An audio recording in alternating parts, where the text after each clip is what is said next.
இவர் ஊதறதான் இந்த பொண்ணு ஆரதையும் பாக்குறப்ப தில்லானா மோகனாம்பள்ளி சிவாஜியும் பத்மினியும் பார்த்த மாதிரி இருக்க. தில்லானா மோகனாம்பள் படம் பாத்திருக்கியா நீ? இல்ல. சிவாஜி கணேசன் பத்மினி நேர்ல பாத்திருக்கியா? இல்ல. அப்புறம் எதை வச்சுடா இந்த மூஞ்சி சிவாஜி கணேசன் அந்த மூஞ்சி பத்மினின்னு சொன்ன? சொல்றா சொல்லு. போல சொல்றியா? ஐயாவா நான் என்ன கிழவனா? தம்பி சொல்றேன் தம்பி, இவருதான் சொல்ல சொன்னாரு.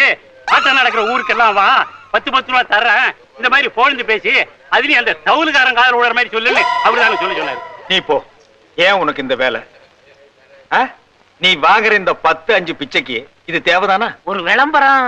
என்னடா விளம்பரம்? அந்த சினிமாக்காரங்க தான் அப்படி செய்யறாங்க. தனக்கு தானே வால் போஸ்ட் அடிச்சு செவுத்த நார வைக்கிறாங்க. ஒண்ணுமே கிடைக்கலன்னா பிறந்த நாள் கொண்டாடுறாங்க. அதாவது 33 வயசுக்கு மேல போறானுங்களா போக மாட்டாங்கிறானுங்க. அதே 33 தான் நிக்கிறானுங்க. இவனுக்கு தான் பிறந்தாங்களா இந்தியாவுல? நம்ம எல்லாம் தேவையில்லாம அனாவசியமா பிறந்துட்டுமா?